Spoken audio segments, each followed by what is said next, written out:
जय मसीह की आप सबको। आइए आज का वचन करते हैं शुरू। दूसरा इतिहास 16 अध्याय और उसकी 9 आयत को हम पढ़ेंगे। देख, यहोवा की दृष्टि सारी पृथ्वी पर इसीलिए फिरती रहती है कि जिनका मन उसकी ओर निष्कपट रहता है वह उनकी सहायता में अपने सामर्थ्य के काम दिखाए। तूने ये काम मूर्खता से किया है, इसलिए अब से तू इसी लड़ाई में फंसा रहेगा। वचन कहता है कि जब हम परमेश्वर के ऊपर विश्वास करते हैं, परमेश्वर की ओर ताकते हैं, तो परमेश्वर भी हमारी ओर फिरता है और हमारे साथ रह के वो बड़े बड़े काम करता है। लेकिन जब हम उसे छोड़ देते हैं, तब हमारे हालात जैसे भी क्यों ना हो, हम उसी में फंसे रहते हैं और कभी बाहर नहीं निकलते हैं। लेकिन अगर हम परमेश्वर के ऊपर भरोसा करते हैं, तो हमारे हालात कैसे भी क्यों ना हो, परमेश्वर हमें उससे बाहर निकालता है। आइए हम प्रार्थना करते हैं। प्यारे प्रभु जी, धन्यवाद, स्तुति और बड़ाई के साथ आपके चरणों में आके झुक जाके दंडों प्रणाम करते हैं। समय दिया है, धन्यवाद देते हैं। दया करके सहायता और मदद करें, आपके विश्वास में और आपके प्रेम में प्रभु जी बढ़ाएं और चलाएं, और अपना प्रभु जी महिमा करने के लिए प्रभु जी आप सहायता और मदद करें। प्रभु जी प्रार्थना मांगता हूँ, प्रभु जी जो वचन पढ़ा है इसे 100 गुना फल लाने के लिए सहायता और मदद करें। मैं भी अपनी बुद्धि और ज्ञान के साथ नहीं प्रभु जी, पवित्र आत्मा से भर के बोलने के लिए प्रभु जी आप सहायता और मदद करें। आपके हाथों में सौंप देते हुए प्रार्थना विनती को प्रभु यीशु मसीह के नाम से मांगते हैं, आमीन। हम बहुत दिनों से आसा राजा के चरित्र के पे ध्यान दे रहे थे कि आसा राजा कैसा राजा था, उसने अपने जीवन में किस तरह से आशीष पाई और उसने अपने जीवन में किस तरह से आशीष को खो दिया। वचन कहता है कि जब हम परमेश्वर को सच्चे मन के साथ ढूंढते हैं तो वो भी हमें मिलता है और हमारे साथ रह के वो सामर्थ्य के काम करता है। लेकिन जब हम परमेश्वर को ढूंढते नहीं हैं तो वो हमारे साथ नहीं होता है और हम कभी भी अपने काम में कभी भी जीत नहीं सकते, क्योंकि हम उसी में फंसे रहते हैं। क्यों? क्योंकि हमारे साथ परमेश्वर नहीं है। परमेश्वर अगर हमारे साथ है तो हमारा जीवन में आशीष है। आसा राजा का जीवन भी बिल्कुल वैसा ही था। जब तक परमेश्वर उसके साथ रहा तब वो कभी नहीं हारा, हमेशा वो जीतता रहा। हे भाई और बहनों, हम सब विश्वासी भी बिल्कुल वैसा ही हैं। जब हम परमेश्वर के ऊपर विश्वास करते हैं, उसके वचन के ऊपर विश्वास करते हैं, तब हमारा विश्वास बहुत ही ज़्यादा बढ़ता है। और हमें कितनी भी क्यों ना दुख और तकलीफ क्यों ना हो, चाहे कितना भी बड़े पहाड़ जैसे संकट क्यों ना हो, अगर हम विश्वास करते हैं तो हम उसमें से बाहर निकल जाते हैं। लेकिन थोड़े दिनों के बाद जब हमारे विश्वास कमज़ोर हो जाता है, फिर हमारे दुख और तकलीफ पर छोटी छोटी क्यों ना हो, लेकिन जब हम विश्वास नहीं करते हैं तो उसमें से कभी भी बाहर नहीं निकल सकते। वचन कहता है कि पहाड़ जितनी मुसीबत भी क्यों ना हो, अगर अपने परमेश्वर के ऊपर विश्वास करोगे तो आप बाहर निकलोगे। अगर आपकी मुसीबत छोटी क्यों ना हो, अगर आपको परमेश्वर के ऊपर भी विश्वास नहीं है तो आप उसमें से भी बाहर नहीं निकल सकते हो।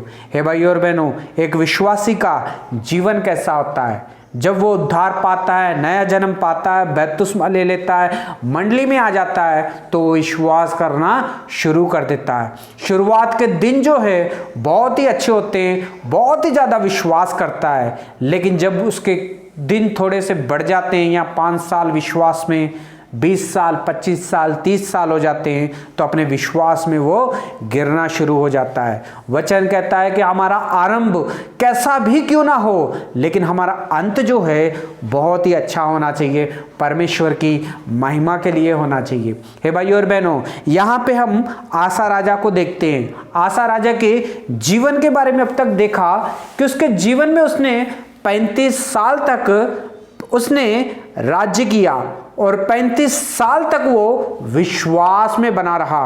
हर एक दुख और तकलीफों में 35 साल में वो परमेश्वर ही पास जाता था और परमेश्वर उसकी प्रार्थना को सुनता था और उसे विजय दिलाता था। हे भाई और बहनों, 35 साल वो विश्वास में रहा और अपने खोज करता रहा अपने सच्चे परमेश्वर की। लोगों को भी उसने खोज करना सिखाया। 35 साल तक परमेश्वर के साथ विश्वास में रहा। 35 साल तक परमेश्वर ने उसके जीवन में शांति बना के रखी।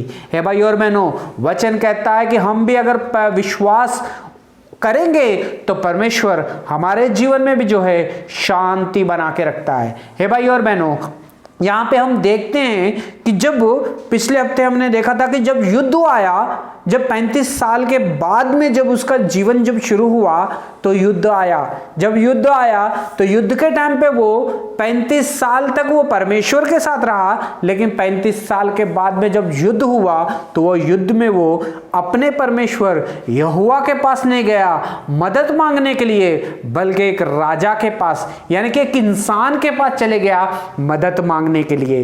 हे भाई और बहनों, आज परमेश्वर इस वचन के साथ हमसे बात कर रहा है कि आपका और मेरा जीवन कैसा है। जब हमारे जीवन में भी दुख और तकलीफें आते हैं तो हम क्या अपने परमेश्वर के पास जाते हैं या किसी इंसान के पास जाते हैं। जब स्टार्टिंग में जब हमने विश्वास किया था तब हमारा विश्वास बहुत था, हमारी छोटी छोटी सी मुसीबतों में और बड़ी बड़ी मुसीबतों में परमेश्वर के पास जाते थे, परमेश्वर हमारे साथ होता था, बाहर निकालता था। लेकिन आज अगर आपको विश्वास में 10 साल 20 साल या 35 साल हो गया है तो आज आप कहाँ जा रहे हो? इंसानों के पास जा रहे हो मेरी मदद करो पूछने के लिए, या अपने सच्चे परमेश्वर के पास जा रहे हो मेरी मदद करो? हे भाई और बहनों, आज परमेश्वर इस वचन के द्वारा हमसे बात कर रहा है। जब उसने ये गलती की, पहले उसने अपने परमेश्वर को नहीं किसी इंसान के ऊपर भरोसा किया। आप और मेरा जीवन भी कुछ इसी तरह से होता है। जब हम थोड़े से पुराने हो जाते हैं विश्वास में, जब वचन सीख लेते हैं, तब परमेश्वर के ऊपर भरोसा करना जो है कम कर देते हैं, इंसानों के ऊपर, पैसे के ऊपर, ओहदे के ऊपर भरोसा करना हम शुरू कर देते हैं। हे भाई और बहनों, क्या आपके जीवन में भी ऐसा ही आपने किया है? तो आज परमेश्वर इस वचन के साथ हमसे बात कर रहा है। जब परमेश्वर के बच्चे यानी कि हम उद्धार पाए हुए लोग जब कोई गलती करते हैं तो परमेश्वर हमारे जीवन में जो है एक मौका देता है, और मौका देता है, फिर वो हमारे पास वचन को भेजता है, फिर वो हमारे पास सेवकों को भेजता है, फिर वो हमारे पास पास्टरों को भेजता है, फिर उसके अभिषेक किए हुए लोग जो है हमारे जीवन में आते हैं और हमें वचन सुनाते हैं ताकि हम अपनी गलतियों को सुधार सकें। हे भाई और बहनों, एक गलती आसा राजा ने जो की थी, इसलिए परमेश्वर ने उसकी गलती को नजरअंदाज करके उसके पास परमेश्वर ने हनन्याह भविष्यवक्ता को भेजा और कहा जाके उसके पास, हे राजा आसा, तूने क्यों ऐसा किया? इतने साल तक तू विश्वास में था, परमेश्वर तेरे साथ था, तेरी मदद करता था, तेरी सहायता करता था, तुझे आशीष देता था, लेकिन 35 साल के बाद में ये पहली गलती की है। तुझे ऐसा नहीं करना चाहिए था। अपने परमेश्वर के सामने घुटने टेक के माफी मांग ले और सब कुछ परमेश्वर ठीक कर देगा और फिर से तुझे पहले की नाई बना देगा करके जब ये पर बात परमेश्वर के दास ने उससे कही, और परमेश्वर का दास उससे ये भी कहता है कि एक बार याद कर कि जब 15 साल तो राज्य में था तब एक युद्ध हुआ था, उसके काफ़ी रथ थे, सवार थे और युद्ध करने वाले कई लोग थे, वीर थे, लेकिन फिर भी तू नहीं डरा था, परमेश्वर के ऊपर भरोसा रखा था। लेकिन इस बार तूने परमेश्वर के ऊपर नहीं, इंसान के ऊपर भरोसा रखा है। ऐसा तूने क्यों किया करके आसा राजा को जो वो भविष्यवक्ता ने कहा, तो भविष्य तो आसा राजा को आ गया गुस्सा, और आसा राजा ने उसे क्या किया?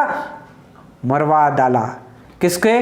भविष्यवक्ता को, परमेश्वर के दास को, परमेश्वर के चुने हुए को, परमेश्वर के अभिषेक को उसने मरवा डाला। इसलिए क्योंकि उसने कहा था कि परमेश्वर का वचन ये कहता है कि तुझे परमेश्वर के ऊपर भरोसा करना चाहिए था।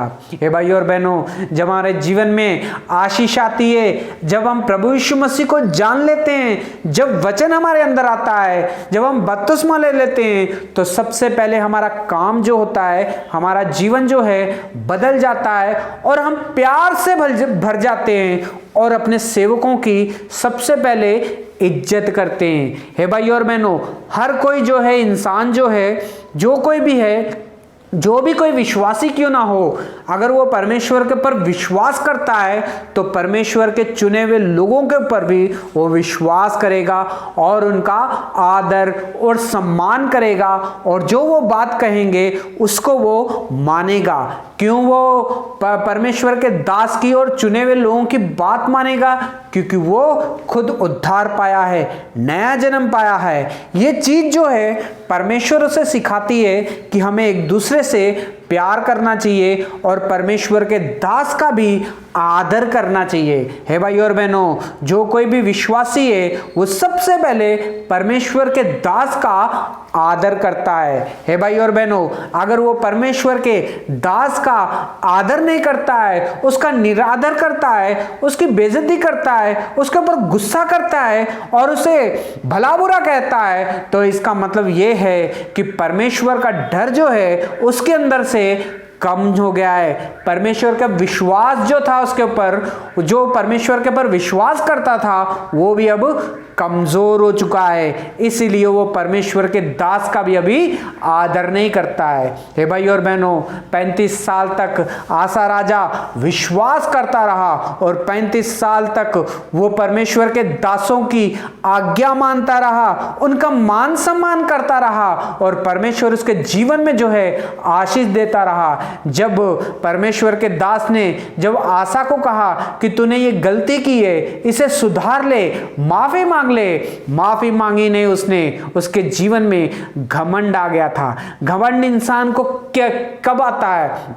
घमंड इंसान को तब आता है जब वो बहुत ही ज्ञानवान बन जाता है, या बहुत ही पैसे वाला बन जाता है, या बहुत ही जरा अधिकारी बन जाता है। जब वो ऊंचा पद से मिल जाता है तब वो घमंड से भर जाता है। जब घमंड जो है हमारे जीवन में आता है, ये घमंड जो है परमेश्वर हमारे जीवन में नहीं देता है। परमेश्वर हमारे जीवन में प्यार का स्वभाव देता है, एक दूसरे की आज्ञा मानने का, सम्मान करने का स्वभाव जो है परमेश्वर हमें देता है। लेकिन क्रोध करना, घमंड करना, ये जो स्वभाव है, ये जो है शैतान लेके आता है। हे भाई और बहनों, पहली बार जब उसने आज्ञा तोड़ दी तभी उसके जीवन में शैतान ने काम करना शुरू कर दिया। हे भाई और बहनों, आप भी परमेश्वर के लोग हो, आपको भी परमेश्वर ने चुना है, आपने उद्धार पाया है, परमेश्वर के घर में आते हो। लेकिन अगर आपने परमेश्वर के दास की आज्ञा नहीं मानते हो, उसका मान सम्मान नहीं करते हो, तो आज परमेश्वर इस वचन के द्वारा हमसे बात कर रहा है। हे भाई और बहनों, आसा ने उस दास की आज्ञा नहीं मान के भले उसके ऊपर इतना गुस्सा दिखाया कि उसने मार ही डाला। हे भाई और बहनों, उसकी जान ले ली। परमेश्वर के चुने हुए दास की, परमेश्वर ने जिसे भेजा था आसा राजा के पास, उसकी उसने जान ले ली। हे भाई और बहनों, आपका और मेरा जीवन कैसा है? हमारे शुरुआत के दिन तो बहुत ही अच्छे थे, हम अपने दासों का आदर करते थे, लेकिन अब 20-25 साल हो गए हैं, इसके बाद में हम परमेश्वर के दासों का आदर नहीं करते हैं, हम परमेश्वर के दासों की बेइज्जती करना शुरू कर दिए हैं। अगर आप भी ऐसा करते हो तो आज परमेश्वर इस वचन के द्वारा हमसे बात कर रहा है। आसा राजा का जीवन जो था इस तरह से घमंड से भर गया था कि उसने लोगों को भी डराना शुरू कर दिया, सताना शुरू कर दिया, मारना शुरू कर दिया, उसने अपने ही भाइयों को। हे भाई और बहनों, आज परमेश्वर इस वचन के द्वारा हमसे बात कर रहा है। आपका जीवन कैसा है? मेरा जीवन कैसा है? हम कैसा परमेश्वर के दासों की आदर करते हैं? क्या परमेश्वर के वचन का आदर करते हैं? अगर परमेश्वर के वचन का आदर करते हैं तो परमेश्वर के दास का भी आदर करेंगे, उसका सम्मान करेंगे। अगर हम परमेश्वर के वचन का आदर नहीं करेंगे तो परमेश्वर के दास का भी आदर नहीं करेंगे। हे भाई और बहनों, आसा राजा भी जब राजा बना था तो बहुत ही अच्छा उसने राज्य किया और लोगों का विश्वास को जीता परमेश्वर के ऊपर भरोसा करके। लेकिन जैसा जैसा उसका जीवन पुराना होता गया, 20-25 साल 35 साल पुराना हो गया उसका विश्वास, तो वो विश्वास में कमज़ोर हो गया, गिर गया। वो अपने परमेश्वर को छोड़ के इंसान के ऊपर भरोसा करना शुरू किया। उसने परमेश्वर के दास की भी बेइज्जती कर दी और उसे मार डाला। हे भाई और बहनों, आपका और मेरा जीवन कैसा है। हमारा क्रोध तो बहुत बार कभी कभी हम परमेश्वर के दासों के ऊपर दिखाते हैं, लेकिन परमेश्वर के दासों के ऊपर गुस्सा करना, यानी कि परमेश्वर के ऊपर गुस्सा करना, परमेश्वर के चुने हुए अभिषेक के ऊपर गुस्सा करना, यानी कि परमेश्वर के ही ऊपर गुस्सा करना, परमेश्वर के दास के खिलाफ बोलना, यानी कि परमेश्वर के खिलाफ बोलना, परमेश्वर के दास को मार देना, परमेश्वर को ही मार देना कि समान पाप है। हे भाई और बहनों, परमेश्वर हर एक पाप को जो है क्षमा कर सकता है, लेकिन परमेश्वर इस चीज़ को बर्दाश्त कभी नहीं करेगा कि मेरे चुने हुए, मेरे अभिषेक के ऊपर कोई हाथ उठाए। हे भाई और बहनों, आज परमेश्वर इस वचन के द्वारा हमसे बात कर रहा है। परमेश्वर के वचन में लिखा है कि जब धर्मी परमेश्वर को ढूंढता है तो परमेश्वर भी वो धर्मी को ढूंढता है और उसके साथ मिलके वो सामर्थ्य के काम करता है। जब हम परमेश्वर को ढूंढते हैं तो परमेश्वर आपके और मेरे जीवन में भी जो है सामर्थ्य के काम करता है। लेकिन जब हम परमेश्वर को छोड़ के इंसान के ऊपर भरोसा करते हैं तो हम उसी मुश्किल में, उसी मुसीबत में, उसी कीचड़ में फंसे रहते हैं और कभी भी नहीं निकल पाते हैं। परमेश्वर आपके जीवन में जो है आशीष देना चाहता है। परमेश्वर ने आपके और मेरे जीवन में सेवकों को बनाया इसलिए, सेवकों को तैयार इसलिए किया है, सेवकों को अभिषेक इसलिए किया है ताकि हम सब विश्वास करने वालों को वो विश्वास में बढ़ाएं। हमें जो है सेवकों का आदर करना चाहिए, मान सम्मान करना चाहिए, क्योंकि वो परमेश्वर के चुने हुए हैं। हे भाई और बहनों, अगर हम उनका आदर सम्मान नहीं करेंगे तो इसका मतलब ये है कि हम परमेश्वर का भी आदर और सम्मान नहीं करते। हे भाई और बहनों, आसा राजा का जीवन जो था शुरुआती दिनों में बहुत अच्छा था, लेकिन अंत उसका बहुत ही भयंकर हुआ। हे भाई और बहनों, एक विश्वासी जो है, विश्वास में जो है आरंभ जो है किस तरह वैसा भी क्यों ना हो, लेकिन अंत उसका बहुत ही अच्छा होना चाहिए, परमेश्वर की महिमा के लिए होना चाहिए। हे भाई और बहनों, आपका कैसा होगा अंत? आप कैसे विश्वास में हो? शुरुआत में तो अच्छे थे, क्या आज भी अगर आप अच्छे हो तो बहुत अच्छी बात है, लेकिन अगर आपका विश्वास कमज़ोर है तो आज परमेश्वर इस वचन के द्वारा हमसे बात कर रहा है। God bless you.